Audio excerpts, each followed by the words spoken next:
Qui est Madame Shiitake ? Pourquoi Madame Shiitake ? Pourquoi ce podcast ? Pourquoi ce nom ? Mange, vis, aime ? C'est l'objet de ce premier épisode qui est important à mes yeux pour répondre aux nombreuses questions que vous pouvez vous poser et que je reçois à propos de mon projet de blog et de podcast.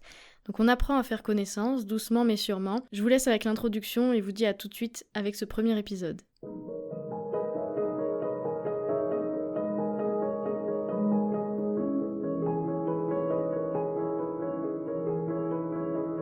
Bienvenue dans Mange, Vis, Aime, le podcast nutrition holistique pour apprendre à nourrir corps, mental et âme et remettre la vie au centre. Je m'appelle Laura, créatrice du blog madameshiitake.com et dans ce podcast je vous partage mes conseils, mes connaissances, mes expériences et échanges pour vous aider à vous apaiser et à vous sentir vraiment vivant. Fin 2019, mon corps me lançait un cri d'alarme. Ce n'était évidemment pas le premier, mais cette fois-ci je décidais de le prendre en compte. J'ai commencé à écouter les messages envoyés par mon corps, mais surtout par mon âme, et à développer mon intuition. Une pause imposée, mais le début d'une renaissance. Après une année de voyage, 2 années de disponibilité de mon ancien métier, une démission, me voilà pour vous accompagner vers l'apaisement intérieur. Ensemble, nous allons développer les clés pour passer de la confusion à la sérénité, à la fois dans votre assiette et dans votre tête. Je vous souhaite une bonne écoute de cet épisode.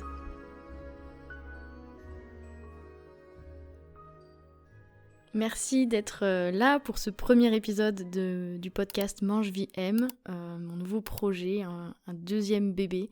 Mon premier étant évidemment mon blog madameshiitake.com.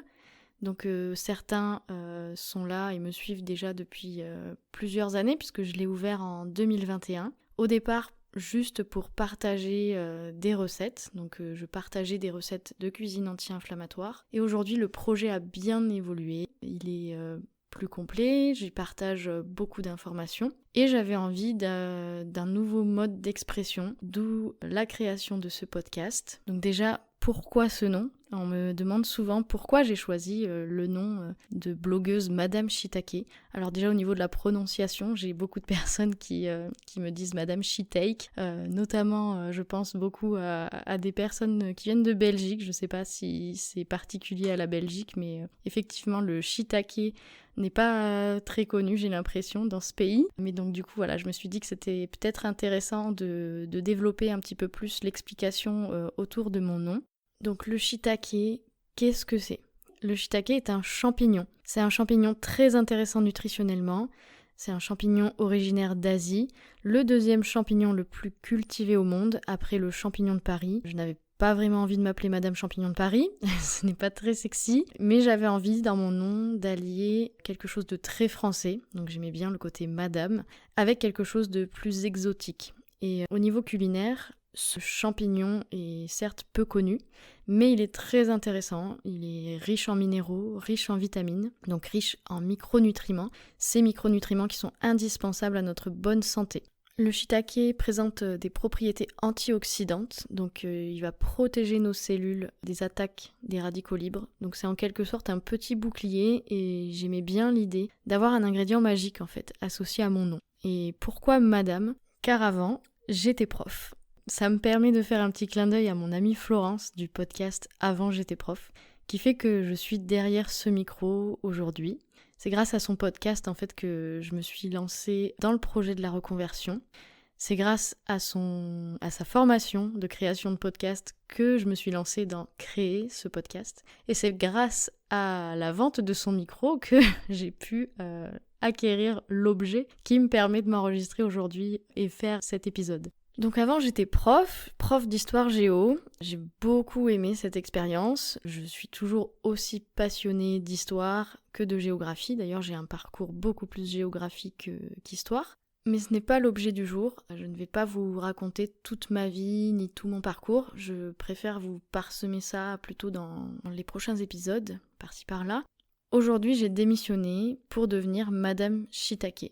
Mais c'est quoi le projet Madame Shiitake et l'objet du blog et ensuite l'objet de ce podcast ? Pour moi, Madame Shiitake, c'est une nouvelle façon de partager et d'enseigner.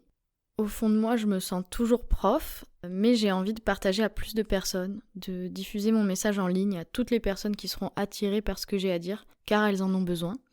Vous êtes sûrement cette personne, d'ailleurs. Ensuite, c'est aussi le partage de mon expérience. Comment je fais de mon hypersensibilité un atout pour vivre la vie pleinement. Comment j'écoute et je suis mon intuition. comment je décode les messages de mon corps, de mon âme, pour être complètement alignée avec la vie que je mène aujourd'hui. Il y a un gap immense entre ce que j'ai vécu, ce que j'ai pu vivre dans ma chair, vraiment au niveau corporel, et la vie que je peux avoir et que je peux mener aujourd'hui. Et j'aimerais vraiment faire profiter de cette expérience aux personnes qui ont besoin d'entendre en fait des parcours de vie, qui ont besoin de voir qu'il y a de l'espoir, qu'on peut vraiment sortir d'une situation de crise, qu'il y a des solutions, du concret, vraiment du concret, quelque chose qui a été expérimenté et vécu. Et ça, c'est vraiment quelque chose que j'ai envie d'exprimer dans ce podcast. Ensuite, c'est le partage de mes connaissances en nutrition, et notamment la mise en pratique de l'alimentation anti-inflammatoire au quotidien. Comment éteindre le feu et l'incendie intérieur quand tout va trop vite autour de nous et quand c'est vraiment la situation de j'ai envie de dire, la méga crise. J'ai vécu des crises au niveau physique, mon corps qui me lâche pendant plusieurs mois, voire une année entière.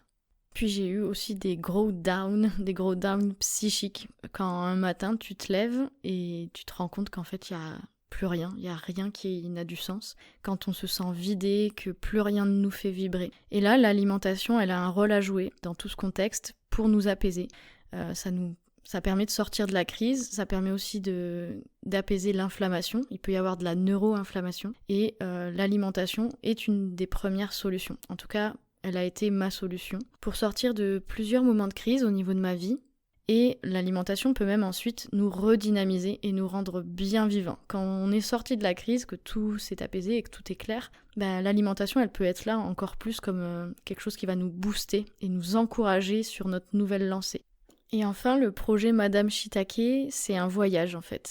On va voyager entre les constructions familiales, notre mode de vie occidental et les découvertes orientales, ce que le voyage intérieur, mais aussi le voyage tout court, peut nous apprendre. Je suis une globe-trotteuse, mais une globe-trotteuse slow. Je voyage en Europe ou sur d'autres continents, mais je voyage lentement. Je vais chez les gens, j'apprends grâce à nos échanges, la vie ensemble, puisqu'on partage vraiment le quotidien. J'apprends à comprendre comment ils se nourrissent, quel est le rapport à la nourriture selon les différentes cultures. J'observe comment ils pensent, j'essaye d'analyser aussi comment ils pensent, ils réfléchissent, le mode de pensée. Et j'ai envie de vous partager ces apprentissages, notamment mes voyages, ce que j'ai pu apprendre lors de mes voyages en Polynésie française, où j'ai passé presque 6 mois, ce que j'ai appris et expérimenté en Équateur, ce que j'ai vu et vécu en Asie du Sud-Est, et bientôt un voyage de plusieurs mois. Donc certaines personnes qui m'écoutent sont déjà dans la confidence et déjà au courant de ce futur voyage, d'autres vont l'apprendre. Si vous écoutez ce podcast en décalé, je serai peut-être déjà dans ce pays. Mais voilà, donc c'est un des plus gros voyages de ma vie qui m'attend, pour le moment en tout cas. Un voyage qui devrait durer plusieurs mois, voire une année ou plus, je ne sais pas encore. Et je ne sais pas du tout où je vais mettre les pieds, donc à voir ce que je vais apprendre là-bas et comment ça va nourrir le projet Madame Shiitake et nourrir ce que j'ai à vous transmettre ici dans ce podcast. Donc voilà, j'ai globalement fait le tour de qu'est-ce que c'est Madame Shiitake et ce que ça représente pour moi. Maintenant, on passe à l'explication du titre de ce podcast. Comment m'est venu en fait ce titre Mange, Vis, Aime ? En voyageant justement. Quand on voyage, on prend du recul sur sa vie, on réfléchit, on trie les infos qu'on a reçues. C'est un peu comme, j'ai l'impression d'associer le voyage à comme un rêve, où quand on dort, la phase du cycle où on rêve, c'est une phase du sommeil où on va trier les informations du jour et digérer justement tout ce que l'on a vécu dans la journée. Donc le rêve, c'est vraiment une phase indispensable à notre bonne santé mentale. Et pour moi, j'ai vraiment ce sentiment que le voyage est indispensable à ma bonne santé en général, que ce soit physique ou mentale. Et donc c'est lors de ce voyage, cet été, je suis partie en Islande. Ceux qui me suivent sur Instagram ont pu voir les coulisses de ce voyage. Je suis partie avec mon Kangoo van, donc j'ai un mini Kangoo aménagé. Et je suis partie avec mon mari en Islande. Et lors de ce voyage, j'avais vraiment comme idée de créer le podcast au retour, donc pendant l'automne, et je réfléchissais au titre, et d'un coup m'est revenu en fait le film Mange, Prie, Aime en tête, et j'ai pris cette pensée, un peu comme quand on médite, on a des pensées qui viennent, qui passent, et ben parfois on laisse passer les idées superflues ou qui sont inutiles, et parfois on attrape une pensée et on la saisit, on la décortique. Et en fait, vraiment, j'ai vu ce film me revenir en mémoire, et j'adore ce film Mange, Prie, Aime, et je me suis dit, voilà, ça match exactement avec le projet du podcast que je veux créer. Alors Mange, Prie, Aime, c'est quoi ? Alors pour moi c'est un film, mais initialement c'est un roman. Et c'est le film qui se base sur le roman d'Elizabeth Gilbert, donc une jeune romancière new-yorkaise qui se met en scène dans son roman, qui s'appelle Eat, Pray, Love en anglais, puisqu'elle est de New York, pour illustrer son parcours, pour retrouver goût à la vie. Et donc Lise, elle décide de partir se retrouver en voyageant. Elle part d'abord manger pendant 4 mois en Italie, puis elle part prier pendant 4 mois en Inde, et elle finit son année de voyage à Bali, où, je vous spoil, elle trouve l'amour, mais surtout l'amour de soi. Et au départ, elle n'a plus d'appétit, elle se sent complètement vide d'émotions, et grâce à cette pause qu'elle s'accorde, mais surtout ce travail sur elle-même, elle se retrouve. Et j'adore vraiment ce film, c'est un très beau film, parmi mes préférés, qui résonne beaucoup suite à ce que j'ai vécu en 2021, en 2022, avec le début de mes longs voyages sur différents continents du globe. Donc Mange, Prie, Aime, je décortique ce titre, je le regarde et je me dis fou, ça tout colle. Mais malheureusement, on ne peut pas prendre mot pour mot un titre qui existe déjà, c'est déjà un projet et que je respecte beaucoup. Mais voilà, je me suis dit, mange, c'est clair, je veux parler de nutrition, donc je dois conserver le mot mange. Prie, c'est un peu plus délicat, on rentre dans le domaine des croyances, le domaine de la foi, des confessions religieuses, et ça pour moi c'est propre à chacun. Donc j'ai voulu le remplacer et prendre le mot vie dans son sens général, la vie avec un grand V, et surtout pour pouvoir aborder la question de la mission de vie. Et puis il y avait le mot aime que je voulais absolument conserver car c'est selon moi ce qui fait l'essence de la vie. Les émotions nous font nous sentir vivants et j'aime à dire que quand on est hypersensible, on est en réalité hyper vivant car on ressent tout plus fort. Donc mange, vie, aime, vous allez me dire il y a une faute d'orthographe. Normalement j'aurais dû orthographier et conjuguer le mot vie. C'est évidemment volontaire. J'avais aussi envie de passer le message qu'on peut parfois se tromper, mais c'est surtout symbolique. Je voulais mettre le mot vie au centre de ce nom. Mange, vie, aime, c'est le podcast qui nous aide à remettre la vie au centre, car dans ce podcast, je voulais et je veux surtout nous rappeler à quel point on doit vivre notre vie plutôt que la penser. Combien de personnes imaginent commencer à vivre quand elles seront à la retraite ? Alors la question de savoir si nous aurons ou non une retraite est un autre débat, mais surtout de savoir dans quel état nous arriverons à cette potentielle retraite. Puis surtout, c'est se poser la question très personnelle de ce que signifie pour nous et pour vous vivre pleinement votre vie. C'est là que la question de mission de vie revient. Qu'est-ce qui vous fait vraiment vibrer ? Ça peut être totalement autre chose qu'un métier, ça peut être quelque chose de très personnel, et ça, on le développera ensemble dans un épisode spécial. Mais ce que j'aime dans le film Mange, Prie, Aime, c'est voir à quel point chaque personnage rencontré tout au long du voyage de Lise, et même tout au long de sa vie, a une place si importante pour la remettre sur son chemin de vie. Alors, dans le film, il y a ceux qui sont là pour réveiller sa blessure, notamment son mari Stephen ou son nouveau compagnon David, ceux qui vont lui partager des enseignements spirituels, le guérisseur Ketut, le fameux, et la guérisseuse Wayan, ceux qui sont allés à Bali savent, et il y a ceux qui vont être son miroir, qui traversent et vivent exactement la même blessure, comme par exemple la jeune indienne Tulsi, mais qui n'en prennent pas conscience et qui font au contraire réaliser à Lise qu'il est temps de réagir. Et enfin, il y a ceux qui sont là pour apprendre à faire tomber les masques. Donc dans le film, c'est Richard qui invite Lise à moins contrôler et à se pardonner.